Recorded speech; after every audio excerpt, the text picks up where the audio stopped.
Hi friends, குட்டீஸ் வீட்டில் இருந்தாவே எல்லா வேலையுமே பொறுமையாக தான் நடக்குது. பிரேக்ஃபாஸ்ட்டே கொஞ்சம் லேட்டாக சாப்பிட்ட மாதிரி இருந்துச்சு. ஸோ லஞ்சும் பொறுமையாக ஸ்டார்ட் பண்ணலான்னு இருந்தேன். அதுக்குள்ளே ஜூஸ் கேட்டிருந்தாங்க. சரி எழுதி ஏபிசி ஜூஸே ரெடி பண்ணலாம். ஆப்பிள், கேரட், பீட்ரூட் மூணுமே பாதி பாதி எடுத்துருந்தேன். ஒரு துண்டு இஞ்சி சேர்த்துட்டு தண்ணி சேர்த்துட்டு நல்லா அடித்து எடுத்துக்கலாம். அந்த எக்ஸ்ட்ராக்ட் வேஸ்ட் பண்ணாமல் நம்ம ஃபேஷியல்காச்சும் இல்லை சப்பாத்தி மாவு பிணையத்துக்கு யூஸ் பண்ணிக்கலாம். ஆப்பிள் பதில் நெல்லிக்காய் இருந்தாலும் ரொம்பவே நல்லாயிருக்கும்.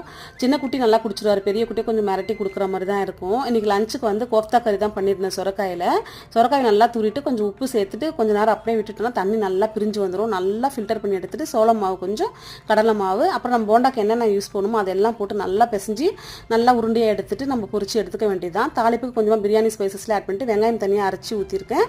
அதே போல் தக்காளி தனியாக அரைச்சி ஊற்றிட்டு காரத்துக்கு நமக்கு என்னென்ன மசாலா ஆட் பண்ணிவிட்டு கொஞ்சம் தண்ணி சேர்த்து நல்லா கொதிக்க வச்சுட்டு அந்த கோஃப்தாவும் நம்ம ஆட் பண்ணிக்கலாம். ஆட் பண்ணிவிட்டு நல்லா கொதிக்க வச்சோன்னா சூப்பராக ரெடி ஆகிடும். கொத்தமல்லி போட்டு இறக்கிக்கலாம்.